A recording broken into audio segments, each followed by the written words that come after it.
ជំរាបសួរសួស្តីស្វាគមន៍មកកាន់កម្មវិធី Cambodia Street Photography Podcast episode ទី4ថ្ងៃនេះផងដែរយើងមានអ្នកឈ្នះដែលចូលរួមជាមួយយើងនៅក្រោមប្រធានបទកង់ទាំងអស់គ្នាអញ្ចឹងតោះទៅជួបគាត់ទាំងអស់គ្នាជំរាបសួរបងជំរាបសួរបាទសូមបងជួយណែនាំខ្លួនបន្តិចមកអូខេបាទជំរាបសួរទាំងអស់គ្នាខ្ញុំវណ្ដាហើយខ្ញុំគឺជាអ្នកដែលចូលចិត្តថតរូបហើយជាពិសេសចូលចិត្តថតបែបមានតែរូបថតទេសភាពដែរហើយជាពិសេសចូលចិត្តដើរព្រៃហើយបងសំខាន់បំផុតហ្នឹងគឺចូលចិត្តដើរលេងហ្មងវណ្ដាតែមិន Vanda rapper rap រូបធម្មតារូបយើងអត់អាចថតមួយស្លឹកយកហ្មងទេ correct 20 30ស្លឹកហើយមួយអញ្ចឹងទេចុចមួយរូបហ្មងអូខេឥឡូវសូមចង់ដឹងបងបន្តិចចង់សុំសួរបងបន្តិចបងជួយចិត្តថតរូបប្រភេទណាដែរអូបើជារួមបងប្រាប់ហើយថាចិត្ត landscape តែធម្មតា landscape វាតាមរយៈកាមេរ៉ាតាមរយៈ drone ឬក៏តាមរយៈឧបករណ៍អីហ្នឹងណាអូខេបើសម្រាប់រូបភាពខ្ញុំជួយចិត្តថតទេសភាពដោយសារខ្ញុំជួយចិត្តដើរព្រៃអីចឹងច្រើនអញ្ចឹងភាគច្រើនកាមេរ៉ាក៏ខ្ញុំថតdevice ដូចជា action camera អីក៏ខ្ញុំថត drone ខ្ញុំថតអញ្ចឹងថតស្ទើរតែគ្រប់ឧបករណ៍ទាំងអស់ទូរស័ព្ទក៏ថតដែរអញ្ចឹងអាចអ្នកទាំងមានអីក៏ថតដែរពណ៌ឆ្ងល់ទៅញ៉ៃគាត់ថតស្បូរមែនថតឡាប់ទៅគាត់ថត landscape សោះមិនមែនទៅជាប់ street មិនត្រូវគ្នាព្រោះនេះតែអានេះក៏ជាគេថាកិច្ចការមួយដែលល្អសម្រាប់គាត់ដែរព្រោះទី1គាត់អាច link ពីអា street ហ្នឹងជាមួយនឹង landscape ហ្នឹងដោយរូបគាត់ចឹងរូបគាត់ឃើញមានរូបមានកបី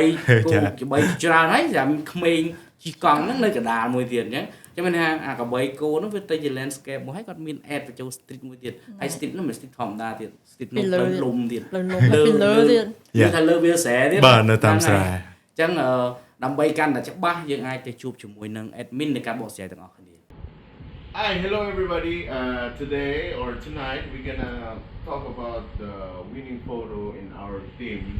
bicycles last month. So I got 4 things here. The first one is it's a very powerful viewpoint. So it's an angle, probably it's taken by a drone, but doesn't matter because in photography you can use anything, any medium. That's for me, okay? It transforms ordinary rural moment into something visually striking if you look at it. And instead of seeing the bicycle at eye level, it's elevated. It reveals relationship between the children, the buffaloes, and the empty earth. Okay? The second one is the bicycle becomes the emotional center. Alright? Even though the herd dominates the frame, but still the bicycle instantly draws attention because of the scale and placement. It feels small, vulnerable, and human against the movement of the animals. If you look at it, see? So very, very nice. The contrast creates tension and storytelling without forcing a narrative. The third one is exceptional balance and visual rhythm. If you look at immediately, it's like a flow, a river, a flow of water. If you look at it, and then hit by a rock, it's very wonderful. The spacing of the buffalo creates natural flow across the frame. The groups are separated beautifully, while the bicycle sits perfectly in the negative space. The fourth one is it captures everyday Cambodian authentically. See, if you go to the countryside, it's wonderful. This photo succeeds because it does not try hard to dramatize the scene. It shows a genuine Cambodian rural life. Bicycle, livestock, dust, movement, human interaction. And I chose this because even if you're not going to technicalities, you will be in awe. That's why I said, oh, this is a great shot. So that's why we choose this one. So thank you very much and hope to see you again soon with our photo walks and stuff. Bye-bye. Okay. អូខេបងហ្នឹងហើយបន្តពីទស្សនាវីដេអូរបស់ admin បកស្រាយបងឲ្យយល់យ៉ាងម៉េចដែរអូអរគុណច្រើនដល់ admin ដែរតាមពិតទៅរូបភាពហ្នឹង ខ្ញុំបានរៀនពីចំណុចដែលគាត់ជ្រើសរើសថាអីក៏រូបភាពហ្នឹងខ្លាចជារូបភាពដែលឆ្នើមនៅក្នុងខែ4ហ្នឹងអញ្ចឹងបើគិតទៅគាត់បានបង្ហាញចំណុចលម្អិតមែនតើក្នុងការឲ្យយើងចាប់ដែរថានៅពេលដែលយើងថតរូបយើងត្រូវតែផ្ដោតលើចំណុចទូចឬក៏ប្រធានបទហ្នឹងដែលគាត់បានបង្ហាញនៅក្នុងវីដេអូហ្នឹងដែរតែឆ្លុះបញ្ចាំងមកវិញខ្ញុំអត់ដែលគិតថាខ្លួនឯងនឹងជាប់នៅក្នុងខែ4ទេដោយសារដោយសារខ្ញុំឃើញខ្ញុំក៏មានខ្ញុំគឺឃើញរូបភាពដែលគាត់ទាំង15រូបហ្នឹងរូបភាពគាត់ស្អាតមែនតើមានប្រធានបទមានអីទាំងអស់មានសាច់រឿងនៅក្នុងហ្នឹងដែរហើយបើគេទៅរូបភាពរបស់ខ្ញុំថត drone ទៀតអញ្ចឹងដូចជាអត់សូវឃើញមិនសង្ឃឹមដោយសារអត់ដែលសូវឃើញមានដែលគេ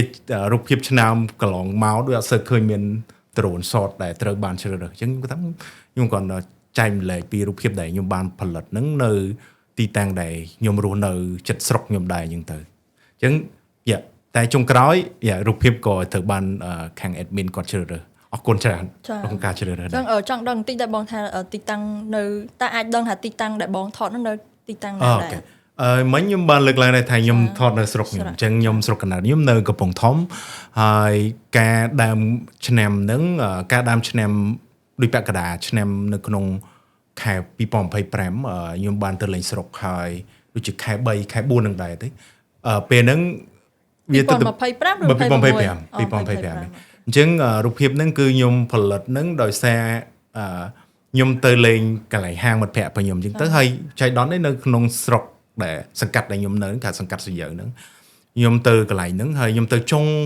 ខ្ញុំជិះគ្រាន់តែជិះដើរលេង explore មើលអញ្ចឹងទៅក៏ឃើញខ្ញុំឃើញទិដ្ឋភាពហ្នឹងស្អាតមែនទែនអញ្ចឹងក៏ចាប់ផ្ដើមចាប់យកអារូបភាព drone ហ្នឹងដោយទៅចៃដន្យអីតែពិតអារូបភាពទាំងអស់ហ្នឹងជារូបភាពដែលកម្រមែនទែនដែលខ្ញុំអត់ដែលមិនជារូបភាព set up ទេគឺវាយើងមើលឃើញប្លង់ហ្នឹងតាំងពីយូរហើយតែចៃដន្យអីពេលគាត់ដើរឆ្លងកាត់មានតែជីកឆ្លងកាត់តែគាត់អត់ជីកទេគាត់គាត់បណ្ដាគ្នាហើយវាចៃដន្យអីស្រាប់តែកបីដើរមកនៅលើដងភ្លឺស្រែហ្នឹងទៅហើយគាត់អ្នកដែលឃ្វាកបីហ្នឹងគាត់ចាប់ដើមឃ្វាកបីចូលផ្ទះគាត់វិញអញ្ចឹងវាថតពេលល្ងាចហ្នឹងអញ្ចឹងវាពលឺល្មមមានអ្នកដើរក្មេងៗនៅចិត្តហ្នឹងអញ្ចឹងទៅវាស្អាតមែនទែនក្នុងការចាប់យកអាចំណុចដែលកម្រហ្នឹងព្រោះអាហ្នឹងវាមានយ៉ាងហោចណាស់ 2-3 second វានឹងផ្លាស់ប្ដូរចលនារហូតអូខេអញ្ចឹងខ្ញុំអាចដឹងបានទេតាក់ទងជាមួយនឹងមិនបានបងឯង select រូបហ្នឹងមកតើមានអារូបនៅល្អជាងហ្នឹងទេឬក៏គាត់ថាហឹងរូបហ្នឹងប្រហែលជាស្អាតជាងគេល្អជាងគេឬក៏មាន action វាគ្រាន់ជាងគេអញ្ចឹងណាអូខេបើសម្រាប់រូបហ្នឹងរូបដែលខ្ញុំជ្រើសមកសិតតែរូបដែលខ្ញុំគិតថាវាមានសាច់រឿងអីដែលបង្ហាញនៅក្នុងហ្នឹងដែរតែក៏មានរូបភាពផ្សេងដែរតែរូបភាពខ្លះវាប្រធានបទវាទូចពេកក្នុងការបង្ហាញទៅក្នុងរូបភាពតាមដងផ្លូវហ្នឹងដោយសារឃើញកង់ទូចពេកយើងមានថតមួយទៀតស្អាតឃើញ landscape ធំហើយតែឃើញកង់ទូចពេកខ្ញុំគិតថាគួរតែបើរូបហ្នឹងក៏ស្អាតដែរតែប្រធានបទហ្នឹងវាអត់ត្រូវវាមិនអត់ត្រូវវាឃើញកង់ទូចពេកវាយើងវាអត់វាស្ទើវាអត់ប្រមាលនឹងកបីមានយើងចេញជាគេ minimalist វិញប្រហែលជាត្រូវហ្នឹងហើយអញ្ចឹងរូបភាពហ្នឹងស្អាតហើយវាមានអាដីហុយតិចៗទៀតអាហ្នឹងផ្សែងស្អាតមែនទែនខ្ញុំបង្ហាញរូបឲ្យឃើញដែរអញ្ចឹងហើយបន្តទៀតសេពតែគាត់ដើរប្រហែលជាមិនដល់500ម៉ែត្រហើយគាត់ចៃដន្យអីគាត់ជិះកង់មកដល់កន្លែងហ្នឹងទៅក៏ខ្ញុំបានបង្ហាញអញ្ចឹងមានន័យថាវាគេឃ្វាកបីហ្នឹងចូលមកភូមិវិញអញ្ចឹងទៅក៏គាត់នៅចន្លោះកណ្ដាលខ្ញុំឃើញframe ហ្នឹងស្អាតខ្ញុំក៏ចាប់ប្លង់ហ្នឹងទៅអញ្ចឹង technical 50សំណាង50បាទអូខេសំណាងខ្ញុំជឿលើសំណាងដែរហើយក៏ជឿលើផ្នែកខ្លួនឯងដែរអត់ជឿលើផ្នែកខ្លួនឯងក៏អត់យករូបហ្នឹងមក submit ក៏អត់បានជាប់ដូចគ្នាបាទត្រូវហ្នឹងហើយហើយចង់សួរមួយទៀតបងភាគច្រើនបងថតទៅលើ landscape ហ្នឹងជាភាគច្រើនជា color ធម្មតាមិនអញ្ចឹងហ៎បាទខ្ញុំជិត color ហ្នឹងហើយដែលសាកជាសខ្មៅវិញថា black and white ហ្នឹងវា perfect មិនអីមិនអញ្ចឹងណាបើសខ្មៅខ្ញុំក៏ជួយចិត្តដែរតែរូបភាពដែលខ្ញុំសខ្មៅជួយចិត្តថត portrait មានន័យថា close up មកហើយខ្ញុំសុខចិត្តឆេងរូបហ្នឹងទៅជាសខ្មៅវិញអាហ្នឹងខ្ញុំជួយចិត្តតែបើឲ្យ landscape ខ្ញុំដាក់វាជាសខ្មៅវាដូចអត់មានជីវិតជីវ៉ាឬក៏ដូចគឹមថាអញ្ចឹងអត់មានពណ៌មានអីអញ្ចឹងយើងមានអារម្មណ៍ថាដូចស្ងោចស្ងាត់ពេកអត់សូវ ស្រស់ស្រាយយើងបង្កើតរូបមកដើម្បីមានអារម្មណ៍ថាមើលទៅត្រជាក់ភ្នែកចង់ឲ្យមានអារម្មណ៍ល្អអញ្ចឹងបើយើងដាក់សក់ខ្មៅនិយាយដូចជាវាស្ងួតស្ងាត់អត់សូវស្រស់ស្រាយ ចឹងតើតើក្នុងនឹងដែរបងថាចូលចិត្តថតបែប landscape ប៉ុន្តែឃើញរូបបងដែលជាប់ហ្នឹងមិនមែន landscape ទេបើមានន័យថាក្នុង red show ដែលបងក្រាប់ឬក៏ red show ហ្នឹងបងថតប៉ុណ្ណឹងហ្មងតែពិតជាក់ស្ដែងយើងគ្របដែរប៉ុន្តែរូបភាពជាក់ស្ដែង landscape ខ្ញុំបង្ហាញរូបជារួមដែរតែដោយសារតែវាដោយសារយើងធម្មតាប្លង់ទលាយពេកយើងអត់ focus ទៅ subject ចឹងយើងអត់សូវចង់ឲ្យចេញមក landscape ពេកហើយវារូបភាពនៃ subject វាទូចពេកចឹងវាអត់សូវឲ្យយើងបដោតទៅមើលអា subject ហ្នឹងចឹងក៏គិតថាគួរតែ crop តិចទៅព្រោះដោយសាររូបភាពហ្នឹងបើយើងអត់ crop ទេវាដូចទលាយភ្នែកពេកចឹងវាអត់សូវបដោតទៅតែអារូបដែលអត់ទាន់ក្រំហ្នឹងមាននៅដែរមានខ្ញុំមានជាមួយយើងនឹងដាក់បង្ហាញជូនថាបន្ទាប់ពីក្រប់ហើយនឹងមិនទាន់ក្រប់តែវាអត់ខុសប្លែកគ្នាទេពេលខ្លះអានេះគេហៅថា power of crop យើងយកទៅសាច់យើងសំខាន់ហើយវា link ជាមួយ topic យើងតែយើង hold ទៅវាអាចនឹងទាញភ្នែកអ្នកមើលទាញភ្នែក admin តាមមើលអីផ្សេងទៀតបាទអញ្ចឹងការក្រប់ក៏ហិតតែសំខាន់បាទហើយហ្នឹងហើយតែភាគច្រើនតែរូបភាគច្រើនដែលបង submit ចូលក្នុងក្រុមហ្នឹងភាគច្រើនបងក្រាប់ឬក៏បងថតហើយបងផុសយកមករូបភាគច្រើនពីមុនមកខ្ញុំធ្លាប់ផុសនៅក្នុងរូបដែរខ្ញុំនៅក្នុងឆ្នាំ2024ហ្នឹងរូបភាគច្រើនខ្ញុំអត់ដែរសឹកក្របទេអញ្ចឹងរូបដែលខ្ញុំផុសមកគឺផុសលាតមករូបមិនចេញមកអញ្ចឹងពីមុនមកតែឥឡូវពេលយើងរៀនបានឃើញគេណែនាំអីចឹងទៅគឺខ្ញុំគិតថារូបខ្លះគួរតែក្របខ្លះព្រោះបើអត់ក្របទេក៏អត់បដោតទៅប្រធានបទដែរដោយរូបភាពដែលក្នុងគម្របឆ្នាំ2024ហ្នឹងចឹងបាទអញ្ចឹងរូបហ្នឹងគឺលាតហ្មងគឺខ្ញុំថតមកគឺវាមានលពៅមានអ្នកគេអញ្ចឹងបដោតទៅប៉ុណ្្នឹងជា cover សភៅផងដែរបាទសូមសួរបងតាក់ទងជាមួយនឹងធម្មតាបងថត landscape ពីច្រើនទៅព្រៃមិញបងនិយាយបងប្រាប់ឲ្យជួយចិត្តទៅធម្មជាតិជួយចិត្តព្រៃជួយចិត្តភ្នំជួយចិត្តអីចឹងបងដែរសាកថាចង់ថត street តែនៅក្នុងផ្សារកន្លែងទីប្រជុំជនកណ្ដាលក្រុងលក្ខណៈយកជាមួយស្ទឹងសែនអីចឹងណាបងធំស្រាប់អូអាហ្នឹងធ្លាប់ថតច្រើនដែរនៅផ្សារអញ្ចឹងរូបភាពខ្លះក៏ខ្ញុំផុសនៅក្នុងផ្សារខ្លះដែរនៅក្នុងក្រុមហ្នឹងអញ្ចឹងផ្សារក៏កម្រអត់សូវនេះដែរដោយសារខ្ញុំចូលចិត្តធម្មជាតិអញ្ចឹងខ្ញុំអាសាទៅដើរលេងកន្លែងព្រៃទេសភាពអីចឹងខ្ញុំថតតាទេសភាពទិដ្ឋភាពស្រស់ស្អាតអីចឹងតែបើទៅផ្សារ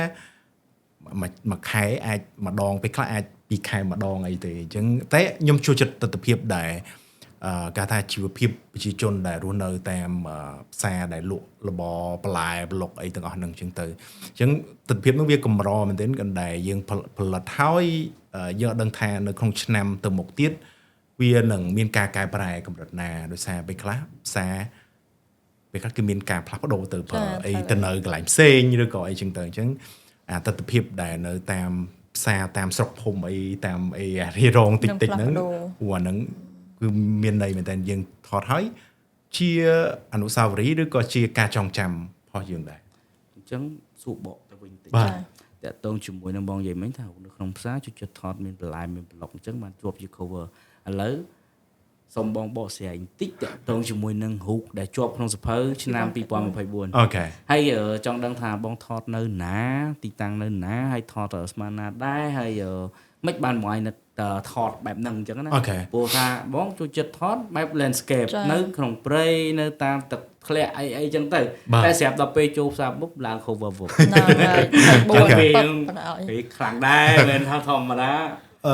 ហ្នឹងហើយបើគិតទៅរូបការគម្រប់ឆ្នាំ2024ហ្នឹងខ្ញុំថតនៅឆ្នុកទ្រូហើយក្នុងចន្លោះផ្នែកខ្ទង់ខែ2ខែ3ហ្នឹងដែរគឺជាខែដែលគេប្រមូលអនុផលដែលគេនៅលើកោះយកលពៅយកទៅសក់ស្រូវតែមានទៅសក់ស្រូវមានតែរូបនេះជួយអត់សូវដែរបានផុសដែរអញ្ចឹងមានគេប្រមូលផលលពៅអញ្ចឹងទៅហើយចៃដនអីខ្ទង់ម៉ោងមិន10 2 10ដែលគេមួយគេងគេហត់ពីការងារអញ្ចឹងទៅគេក៏ចង់រឹងគេងអញ្ចឹងទៅវានៅចិត្តនឹងវាមានទស្សនវិជ្ជាអញ្ចឹងក៏យើងចាប់ប្លង់មួយដែរអូគាត់គេងហើយមួយលពៅអញ្ចឹងមានអារម្មណ៍ថាគាត់គេងនៅលើលពៅបន្ទាប់ពីហត់ការងារជូនលពៅពីលើទុកមកលើឡានវិញអញ្ចឹងទស្សនវិជ្ជាហ្នឹងវា ចងចាំខ្ញុំដែរអញ្ចឹងរៀងរាល់ខ្ញុំអាសាទៅខាងឆ្នុកទ្រូនឹងដែរអញ្ចឹងទៅក៏គាត់ថាក្នុងរដូវកាលហ្នឹងគឺគេប្រមូលអនុផលកសិកម្មច្រើននៅពីលើកោះនៅក្នុងបឹងទន្លេសាបហ្នឹងជួយមានដែលសាកថតប្រភេទជាការជូនមច្ឆាជាតិអីសាពីអីអូធ្លាប់មានខ្ញុំធ្លាប់មានយកត្រីថតត្រីតែរបៀបជាកញ្ច្រែងប្រហុកពីច្រើនអញ្ចឹងយើងមាន pattern កញ្ច្រែងប្រហុកតែខ្ញុំអត់ដែរសូវបានផុសដែរតែរូបភាពហ្នឹងក៏ខ្ញុំផុសដ្រូនដែរមានន័យថាខ្ញុំផុសដ្រូនហើយយើងមានប្រហុកនៅលើតុហ្នឹងហើយគាត់បញ្ជូនប្រហុកហ្នឹងដាក់ទៅលើឡានអាហ្នឹងខ្ញុំធ្លាប់មានថតដែរតែអត់សូវបានផុសនៅក្នុងក្រុមដែរតែអាច share រូបហ្នឹងដើម្បីយើងអាចដាក់ចូលអូខេចាំមើលខ្ញុំស្វែងរកហើយខ្ញុំតែប៉ុន្តែអាហ្នឹងវាជាទស្សនវិជ្ជាមួយដែរវាអត់មានពេញមួយឆ្នាំអញ្ចឹងវាអាចមានក្នុងរដូវកាលដែលគេប្រមូលផលត្រីហើយមកធ្វើប្រហុកហើយគេជូនដាក់ក្នុងកញ្ច្រែង colorful ពណ៌ហ្នឹងមកហើយយកជូនទៅដាក់លើឡានអញ្ចឹងដូចជាភាគច្រើនចន្លោះពីខែ10ដល់ខែ12បាទខ្ទង់ខែហ្នឹងដែលគេសបោត្រីបាទអញ្ចឹងតែប៉ុតរូបភាពហ្នឹងខ្ញុំថតដូចមិនមែននៅឆ្នុកទ្រូហ្នឹងឯងខ្ញុំថតនៅកំពង់លួងកំពង់ឆ្នាំងពោធិ៍សាត់ស្រុកកកខេត្តពោធិ៍សាត់អញ្ចឹងខ្ញុំថតនៅនឹងដែរអញ្ចឹងខ្ញុំអាសាទៅទន្លេសាបអញ្ចឹង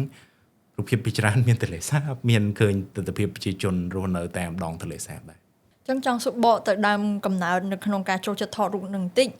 តែហេតុអីបានបងចូលចិត្តថតមានរឿងអីពីក្រោយហ្នឹងដែលបងនៅតែបន្តថតបច្ចុប្បន្នបើសម្រាប់សាច់រឿងជារួមតែប៉ុន្តែការថតរូបធ្វើតែប៉ុន្តែពីមុនមកកន្លងមកក៏ខ្ញុំមិនមែនជាអ្នកដែលចូលចិត្តថតរូបដែរដោយសារពេលចូលទៅក្នុងក្រុមហ្នឹងទៅយើងជួយទៅដើរលេងផងខ្ញុំគិតថារូបភាពគឺជាទ្រព្យសម្បត្តិសម្រាប់ពួកយើងទាំងអស់គ្នាព្រោះយើងអត់ដឹងថានៅពេល10ឆ្នាំទៀតយើងអាចនឹងទទួលបានបទពិសោធន៍របៀបអញ្ចឹងទេអញ្ចឹងពេលបើយើងខកពេលក្នុងការធ្វើវាពេលទៅ10ឆ្នាំទៀតយើងអត់ដឹងថាយើងនឹងបាន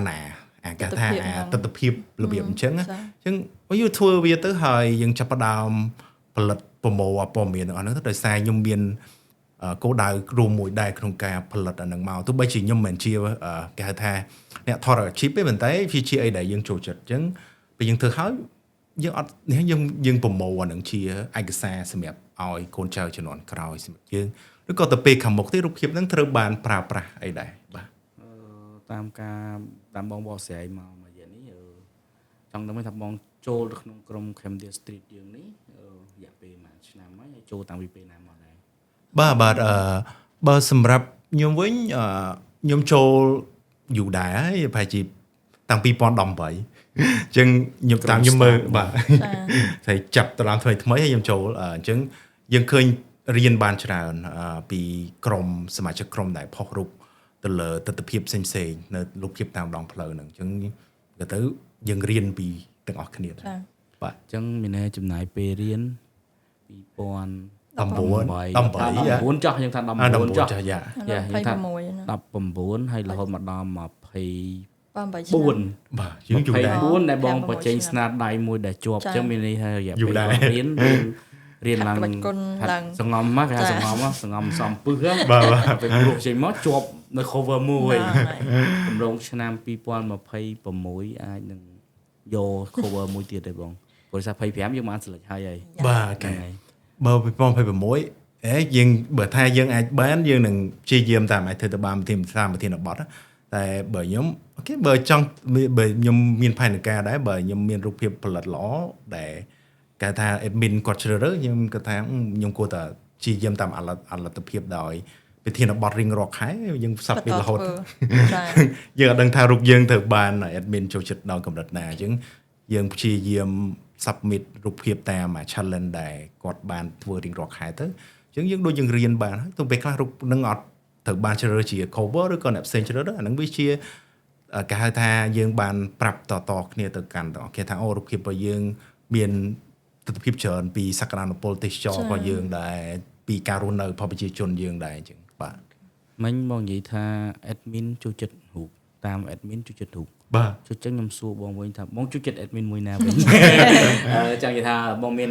idol admin ណាជា idol របស់បងឯងក្រៅពីបងម៉ាឌីអូខេក្រៅពីបងម៉ាឌីបងម៉ាឌីគឺគេចូលចិត្តគ្រប់គ្នាហើយបើសម្រាប់ខ្ញុំចូលចិត្ត Thomas ខ្ញុំចូលចិត្ត Thomas ដោយសារខ្ញុំធ្លាប់មានតំណែងធ្លាប់ជួបគាត់ពីរដងដែរអញ្ចឹងខ្ញុំឃើញរូបភាពនៅទឹកដីក្នុងការផលិតរូបភាពរបស់គាត់គេថាណែនល្អមានប្រធានបទមានអីទាំងអស់ដែលគាត់ការរៀបចំរូបមកគឺខ្ញុំចូលចិត្តមែនទែនដោយសារខ្ញុំរៀនបានពីគាត់ដែរអញ្ចឹងគាត់គឺជាអ្នកជំនាញនិមិត្តរូបហើយឬក៏ជាគ្រូរបស់យើងដែរក្នុងការឲ្យយើងដុសខាត់រហូតមកដល់ឥឡូវដែរអញ្ចឹងខ្ញុំតែងតែមើលរូបគាត់អញ្ចឹងមួយក៏ជា friend Facebook គាត់ដែរអញ្ចឹងខ្ញុំអាសាតាមដានដែរ អូខេបងហ្នឹងហើយសួរបងមួយទៀតតាក់ទងជាមួយនឹងតាមណាបងនៅខេត្តទីច្រើនគឺបងនៅខេត្តបងត្រាប់បងបកស្រាយមួយថ្ងៃបងនេះគឺ ចុះខេត្តរហូត ចុះខេត្តរហូតតែប៉ុន្តែខ្ញុំនៅភ្នំពេញ ជាក់ស្ដែងបងនៅភ្នំពេញ បាទតែខ្ញុំអាសាចុះខេត្ត ដែលសាបានថតរូបមែនដែរសារគឺដែលបានថតរូបនៅក្នុងក្រុងភ្នំពេញតែក្រានដូចប្លុកផ្សារធម្មតាពីក្រុងភ្នំពេញហោះដ្រូនហោះអីក៏រៀងពេលខ្លះរៀងចង្អៀតដែរអញ្ចឹងគេហាមឃាត់ដែរអញ្ចឹងបងមានដែរសារថតនៅតាមផ្សារតាមអីនៅក្នុងក្រុងភ្នំពេញតែបានថតទេបងធ្លាប់ថតច្រើនដែរខ្ញុំថតនៅផ្សារកណ្ដាលផ្សារថ្មីហើយនៅតាមមាត់ទន្លេក៏ខ្ញុំធ្លាប់ថតដែរតែរូបភាពពីច្រើនខ្ញុំអត់សូវបាន submit ចូលទៅក្នុងក្រុមទេហើយប្រធានបទពីច្រើនក៏អត់សូវត្រូវនេះដែរខ្ញុំធ្លាប់មានផុសរូបមួយដែរនៅផ្សារកណ្ដាលដែលដូចជានៅក្នុងឆ្នាំ2024ដែរដែលឃើញមានរូបក្បាលជុកតែគាត់ចុច digital ទូរស័ព្ទហ្នឹងខ្ញុំនៅ ចូលតា position បាទអញ្ចឹងតែបាត់ building ស្ថាបត្យកម្មខ្លះក៏ខ្ញុំមានថតដែរតែដោយសារខ្ញុំអត់សូវបាន submit នៅក្នុងប្រធានបទលើកមុនអញ្ចឹងក៏ខ្ញុំអត់សូវបានផុសដែរអញ្ចឹងនិយាយតែជារួមគ្រប់កន្លែងដែលខ្ញុំទៅគឺខ្ញុំតែងតែថតរហូតជាពិសេសពេលខ្ញុំធ្វើដំណើរដោយម៉ូតូធម្មតាភាគច្រើនពេលខ្ញុំដើរតាមការទៅជិះម៉ូតូតាមផ្លូវពេលខ្លះយើងឃើញប្លង់ហ្នឹងស្អាតណាពេលខ្លះបក U-turn មកវិញដើម្បីថតពេលខ្លះក៏មានអារម្មណ៍ថាស្ដាយដែរទាំងរូបភាពហ្នឹងតែយើងសម័យប្លង់ហ្នឹងវាស្អាតតែបើយើងឈប់តិចថតប្រហែលជាល្អអញ្ចឹងតែពេលខ្លះក៏យើងបកត្រឡប់មកវិញតែពេលខ្លះអូខេទៅសិនណាចាំពេលក្រោយពេលត្រឡប់មកវិញអារូបភាពទស្សនភាពហ្នឹងវាអត់មានម្ដងទៀតទេអញ្ចឹងបាទខ្ញុំគិតថារបស់កម្រដែលបង្កើតជាទស្សនភាពឲ្យយើងមើលឃើញថាយើងគ្រាន់តែជិះតាមដងផ្លូវសោះយើងឃើញជីវភាពជាពលរដ្ឋលេងហ្គីតាហើយមាន background បេះដូងមានប្រពន្ធគាត់អង្គុយស្ដាប់ខ្ញុំឃើញទស្សនភាពហ្នឹងវាស្អាតប៉ុន្តែពេលយើងត្រឡប់មកវិញបើយើងរងចាំប្រហែលជា5នាទីក្រោយឬ10នាទីក្រោយអាទិដ្ឋភាពហ្នឹងវាលែងមានអញ្ចឹងវាអត់មានបង្កើតជាទិដ្ឋភាពញឹកញាប់ទេតាមពិតទៅបងគាត់ថតហើយប៉ុន្តែគាត់ថតក្នុងខួរក្បាលបើគាត់ថតក្នុងខួរក្បាលគាត់ដល់បបស្រាយបានគាត់ថតហើយ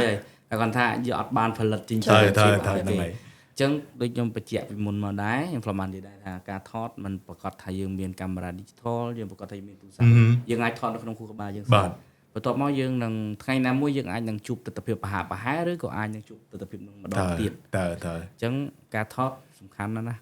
ត្រូវសុំតាក់ទងទៅមករឿងទៀតបាទជាធម្មតា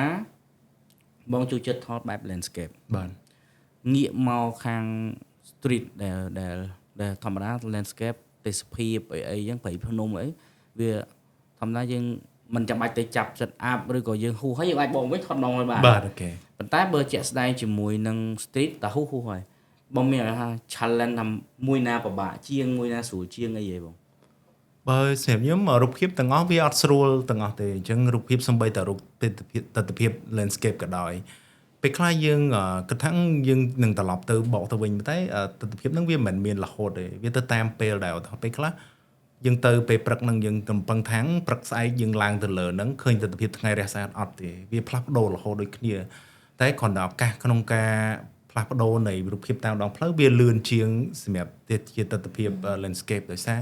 landscape ពេលខ្លះវាអាចមានឱកាសតិចច្រើនក្នុងការចាប់បានរូបដែលយើងចង់បានភាសាវានៅនឹងថ្កល់ឯងប៉ុន្តែ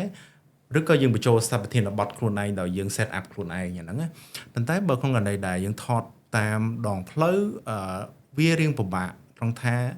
បើយើងដូច set up វាយើងគ្រាន់តែឃើញរូបក៏យើងមានអារម្មណ៍ថារូបហ្នឹងគឺមិនមែនជារូបដែលដែលចាប់ចេញជាធម្មជាតិទេដោយសាររូបភាពមួយយើងអាចមើលឃើញក៏យើងដឹងក៏អាចដឹងដែរប៉ុន្តែបើពីខាងខ្ញុំអានឹងវាជាគោលការណ៍របស់ខ្ញុំថា រូបភាពភាគច្រើនគឺខ្ញុំថតដោយអា moment អាទិដ្ឋភាពជាក់ស្ដែងដែលវាមានហើយវាឆ្លងកាត់កន្លែងនឹងដែលកម្រដោយសាររូបភាពដូចខ្ញុំរូបភាពមួយវាជាទ្រព្យសម្បត្តិដែលនៃការចងចាំរបស់យើងដូចបងបាននិយាយអញ្ចឹងថាពេលខ្លះយើងចងចាំនៅក្នុងអារម្មណ៍របស់យើងតែយើងធ្វើម៉េចយកអាការចងចាំក្នុងអារម្មណ៍របស់យើងនោះដើម្បីបង្ហាញជាទស្សនវិជ្ជាដើម្បីបង្ហាញអួតទៅបរទេសឬក៏បង្ហាញទៅកាន់ភ្ញៀវទេសចរឬក៏បង្ហាញទៅទស្សនិកជនជារួមនៅក្នុងក្រុមដែរអញ្ចឹងវាស្ថិតនៅក្នុងការតុបតែងដែរអញ្ចឹងបើយើងតុបតែងហើយលើសំណាង50-50ប្រហែលជាអាចយើងមើលបង្កើតរូបភាពហ្នឹងទៅវាមានសាច់រឿងល្អដែរតែពេលខ្លះក៏ទៅគេថាគេនិយមគេហៅថាស្បៃអត់សូវអីបានណាអញ្ចឹងរូបភាពហ្នឹងគឺអត់បានទេដោយសារពេលខ្លះយើងចាប់លឿនពេកអញ្ចឹងទៅរូបភាពហ្នឹងអត់យកជាការបានតែវាជាបទពិសោធន៍ព្រោះយើងទៅថតហើយយើងរំពឹងថាបានរូបភាពនៅអីដែលយើងចង់បានពេលខ្លះវាអត់បានអញ្ចឹងយើងធ្វើមិនអញ្ចឹងយើងបន្តចងក្រងអាហ្នឹងជាឯកសារពេលក្រោយទៅហើយយើងរំពឹងដូចបាននិយាយឡើងអញ្ចឹងថាអារូបភាពហ្នឹងប្រហែលជានៅក្នុងអារម្មណ៍យើងដែរប្រហែលជាអាចយើងនឹងបានរូបភាពហ្នឹងនៅពេលណាមួយនៅកន្លែងណាមួយដែរអញ្ចឹងបាទងាកមកវិញតកតងជាមួយនឹងការថតរូបបងមានដែរសាក challenge មួយថាមួយខែហ្នឹងគឺចេញតែ street shot មួយខែក្រោយlandscape shot មួយខែក្រោយទៀត daily life shot ដែលសាក challenge ខ្លួនឯងអញ្ចឹងឬមួយក៏ឃើញថតយកហ្មងឃើញថតយកឲ្យតែត្រូវចិត្តធម្មតាអាត្រូវចិត្តឃើញអា action ហ្នឹងយើងថតយករឿងមួយហើយប៉ុន្តែអា challenge របស់យើងក៏យើងនៅតែ keep ដែរមានក្រៅពី street យើងថតដែរប៉ុន្តែតិចតួចយើង focus លើ street ខ្លាំងជាងអីចឹងទៅបាទបងមានតែសាក challenge ហ្នឹងឯងខ្ញុំធ្លាប់សាក challenge មួយដែរតែខ្ញុំអត់ធ្វើសុទ្ធចឹងឯងមែនតែខ្ញុំធ្លាប់មានដោយសារខ្ញុំយកឃើញថាការផលិតប្រម៉ូផ្ដុំនៃរូបភាពតាមដងផ្លូវហ្នឹងវាជាកិច្ចការមួយដែលខ្ញុំធ្វើខ្ញុំដូចជាធ្វើបាន2-3 ខែដែរតែឃើញខ្ញុំផុសរៀងរាល់អាទិត្យពី challenge ខ្លួនឯងហ្មងមានន័យថាខ្ញុំផុសលើ social media របស់ខ្ញុំក្នុងការផលិតរូបភាពហ្នឹងនៅលើតាមទូរស័ព្ទដៃដោយខ្ញុំពេល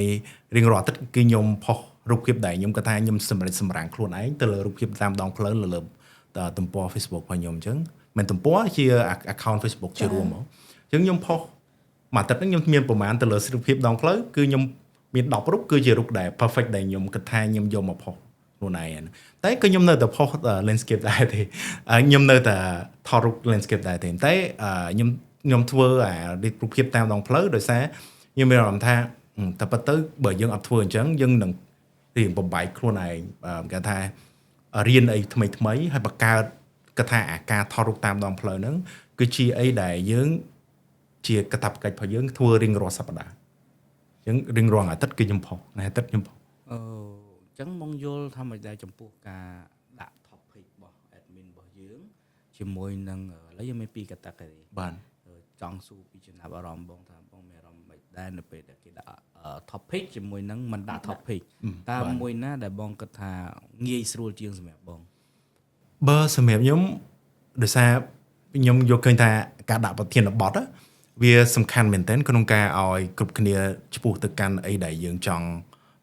ផលិតវាចេញមកតើដូចរូបភាពដែលខ្ញុំដាក់នៅក្នុងប្រធានបទកង់អញ្ចឹងរូបភាពហ្នឹងមកខ្ញុំមានការផ្ដោតទៅរូបភាពកង់ដែលខ្ញុំចង់ផលិតមកនៅតាមដងផ្លូវដែរអញ្ចឹងបើគិតទៅប្រធានបទ2ហ្នឹងដូចគ្នាប៉ុន្តែគ្រាន់តែមួយវារបៀបថាជាកាតព្វកិច្ចមួយដែលយើងត្រូវតែធ្វើដើម្បីយកជាចំណុចរួមមួយដើម្បីផុសនៅក្នុងក្រុមតែអា2ហ្នឹងក៏សំខាន់ទាំងអស់គ្នាដោយសារពេលខ្លះរូបភាពខ្លះប្រធានបទផ្សេងវាកាច់ក្រៅទៅពីកង់អញ្ចឹងណាអញ្ចឹងទៅខ្ញុំយកឃើញថាប្រធានបទគ្រាន់តែវាឆ្ពោះបដោតថាយើងផលិតធ្វើម៉េចឲ្យតែបានកង់អញ្ចឹងតែបើគ្រប់គ្នាទាំងអស់គ្នាបើយើងបើកជាទូលាយទៅដល់ទាំងអស់គ្នាផុសមិនថាប្រធានបទកង់អាហ្នឹងក៏ជាកត្តាមួយក្នុងការឲ្យក្នុងក្រុមហ្នឹងអាចចែកម្លែករាល់រូបភាពដែលគាត់ឃើញដូចដែលខ្ញុំធ្វើរៀងរាល់នៅលើបណ្ដាញសង្គមរបស់ខ្ញុំអញ្ចឹងមិនថាប្រធានបទកង់ឬប្រធានបទអីផ្សេងសុទ្ធតែអាចផុសនៅក្នុងក្រុមដូចគ្នាអញ្ចឹងដើម្បីឲ្យ admin ជ្រើសរើសថារូបណាជារូបឆ្នាំប្រចាំខែដែរបាទអញ្ចឹងសំខាន់ទាំងពីរតែអីដែល យើងក៏ថាបន្ថែមដែរគឺវាជា challenge មានន័យថាយើងចំពោះថាយើងត្រូវតែធ្វើវាឲ្យបានអញ្ចឹងបើយើងអត់ធ្វើទេយើងនឹងបាត់ការតាំងចិត្តដែរឧទាហរណ៍ថាយើង challenge ចង់ឡើងភ្នំ moral អីចឹងអញ្ចឹងយើងត្រូវទៅមកទៅដល់កំពូលអញ្ចឹងបើយើងអត់ធ្វើអានឹងយើងមានការតាំងចិត្តក៏អត់នេះដែរអញ្ចឹងប្រធានបទហ្នឹងក៏សំខាន់ដែរបាទយើងទៅតាមរយៈ Google Map មុន scroll យើង zoom យើងមើលឲ្យហើយ inspiration អស់ហើយចាំយើង search លើ Pinterest ឬក៏ search លើinternet អីចឹងទៅដើម្បីមើលថាពេលប្រធានបទថ្មីដូចថ្មីនេះចឹងឃើញ corner អញ្ចឹងខ្ញុំចាប់អារម្មណ៍ហើយខ្ញុំគួរតែចាប់ប្លង់បាច់ដើម្បីយករូបភាពជ្រុងហ្នឹងអញ្ចឹងខ្ញុំកំពុងតែស្រឡឹងមើលតាមដងផ្លូវយើងឃើញមួយឯងតែយើងកំពុងតែគិតថាយើងនឹងមក stand by កន្លែងហ្នឹងហើយថត corner ហ្នឹងអូខេតើតើនឹងសុំសួរបងមួយទៀតតើតើជាមួយនឹងបើសិនបើខាង Cambodia Street យើងមាន workshop មួយហ្នឹងបង suggestion ចង់ឲ្យក្នុងមួយឆ្នាំពួកយើងចេញមួយដងហើយបើសិនជាឆាប់ខាងមុខយើងនេះមាន workshop តើបងនឹងចូលរួមទេហើយនឹងគិតថាមានបេក្ខជនមួយអ្នកនឹងចូលរួមដែរអូខេបើលើថា workshop មកខ្ញុំរីករាយក្នុងការចូលរួមដោយសារខ្ញុំនឹងចង់ផលិតរូបភាពដែលជាក្រុមអញ្ចឹងដោយសារធម្មតារូបភាពដែលយើងធ្វើក្រុមអញ្ចឹងសប្បាយជុំគ្នាអញ្ចឹងទៅដើម្បីបង្កើតស្គាល់មិត្តភ័ក្តិថ្មីអញ្ចឹងបើមានព្រឹត្តិការណ៍អញ្ចឹងខ្ញុំនឹងចូលរួមហើយខ្ញុំគិតថាខ្ញុំអត់ដឹងថាខាង street group នឹងរៀបចំទៅណាតែបើខ្ញុំ available ខ្ញុំនឹង make time ខ្ញុំនឹងមានថាចុះឈ្មោះភ្លាមដោយសារពេលយើងទៅ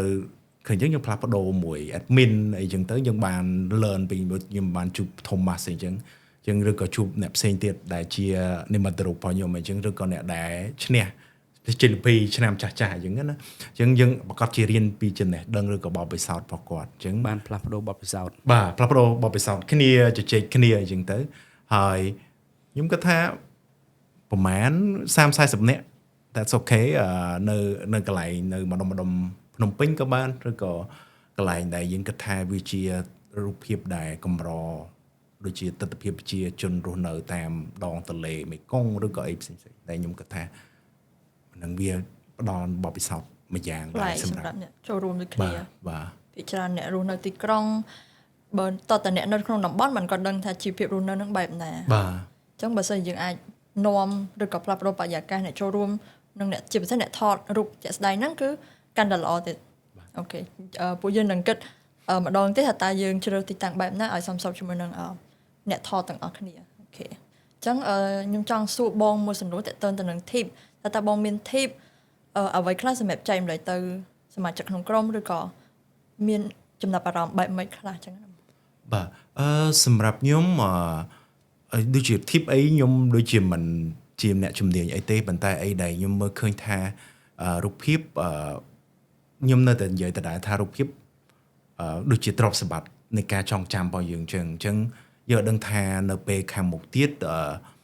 យើងនឹងអាចនឹងលែងធ្វើវាហើយបបពិសោធន៍ខ្លះយើងនឹងមិនមានពេលធ្វើវាទៀតអញ្ចឹងបើអាចសូមចាប់ផ្ដើមផលិតវាទៅពេលខ្លះអ្នកដែលក្នុងតំបន់តាមតំបន់មួយហ្នឹងអាចបង្ហាញពីពណ៌នានៃទស្សនវិជ្ជាផុសប្រជាជនយើងអ្នកភូមិយើងអ្នកស្រុកយើងអញ្ចឹងទៅគាត់នៅនឹងដិតដល់អញ្ចឹងបើគាត់មានជំនាញផលិតអានឹងច្រើនវាដូចផ្សព្វផ្សាយពីសក្តានុពលរបស់គាត់នៅកន្លែងហ្នឹងអញ្ចឹងហើយផលិតវាមកដើម្បីបង្ហាញទាំងអស់គ្នាថានៅក្នុងស្រុកខ្ញុំអញ្ចឹងខ្ញុំក៏មានទស្សនវិជ្ជាស្អាតអីបន្ថែមដែរអញ្ចឹងអីដែលខ្ញុំលើកទឹកចិត្តគឺទាំងអស់គ្នាគួរតែចាប់ផ្ដើមផលិតវាទៅវាដូចខ្ញុំអញ្ចឹងមានន័យថាខ្ញុំមិនអ្នកជំនាញទេប៉ុន្តែខ្ញុំនៅរៀនបន្តរហូតដល់បច្ចុប្បន្នអញ្ចឹងយើងរៀនហើយចែកម្លែកសុំបទពិសោធន៍ពីអ្នកជំនាញអញ្ចឹងទៅហើយផលិតវាមកហើយផលិតហ្នឹងវាដូចជាអីដែលយើងគិតថា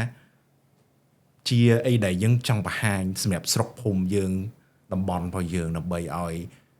នឹងថាប្រហែលជាយើងអត់ដឹងថាទៅពេលខាងមុខទៀតយើងត្រូវការកម្រិតណាដែរអញ្ចឹងរូបភាពខ្លះវាចាំបាច់ប្រើប្រាស់ដែរក្នុងការបង្ហាញដល់កូនចៅជំនាន់ក្រោយរបស់យើងមិនថារូបនឹងប្រើតែមួយពេលហើយយើងគិតថា10ឆ្នាំទៀតអត់ប្រើតែ10ឆ្នាំទៀតអាចជារូបភាពដែរកម្រដែរអញ្ចឹងស្នើសុំលើកទឹកចិត្តទាំងអស់គ្នាដែរថាមិនថានៅតំបន់ណានៅតាមទីរួមខេត្តឬក៏នៅទីក្រុងឬក៏អីទេលើកទឹកចិត្ត បង្ហាញអត្តតភាពរូបភាពតាមដងផ្លូវផលប្រជាពលរដ្ឋរបស់យើងតាមអាចធ្វើទៅបានទៅហើយជំរុញឲ្យទាំងអស់គ្នានឹងមកជាសហគមន៍រួមដូចក្រុម Cambodia Street Photography អញ្ចឹងយើងជាសហគមន៍មួយដើម្បីផ្សព្វផ្សាយអត្តតភាពនឹងឲ្យនៅជុំវិញប្រទេសកម្ពុជាហ្មងអញ្ចឹងវាជាអត្តតភាពមួយដែលកម្រដើម្បីបង្ហាញទៅកាន់ភ្ញៀវបរទេសដែរអញ្ចឹងបាទអូខេបន្ទាប់ពីទទួលបានការចែកម្លែកពីបងអូខេឥឡូវកម្មវិធីយើងក៏បានមកដល់ទីបញ្ចប់ដែរហើយយើងមិនភ្លេចនោះគឺអរគុណដល់ហាងកាមេរ៉ាលេងខៀងដែលបានឧបត្ថម្ភទាំងទីតាំងទាំងប្រចាំខែសម្រាប់ Cambodia Street របស់យើងហើយអ្វីដែលជាពិសេសនោះបងប្អូនដែលមានតម្រូវការសៀវភៅ Cambodia Street ក៏យើងនៅមានស្តុកសម្រាប់លក់ជូនផងដែរហើយសង្ឃឹមថាយើងនឹងជួបគ្នាឆាប់នៅសៀវភៅថ្មីដែលយើងនឹងរៀបចំជាបដាហើយប្រហែលជាមិនយូរមិនឆាប់ទេយើងនឹងបានឃើញរូបរាងនៅសៀវភៅថ្មីផងដែរជាចុងក្រោយយើងក៏មិនភ្លេចអរគុណដល់ម្ចាស់ឧបត្ថម្ភមានដូចជា Sony Electronic Cambodia, Oppo Cambodia, Sahara Cambodia, Petronas Cambodia និង ពេទ្យថ្មីអង្គរផងដែរអូខេអរគុណច្រើនអរគុណច្រើនអរគុណពេលវេលាគ្នាបាទអរគុណបាទបាយបាយបាយ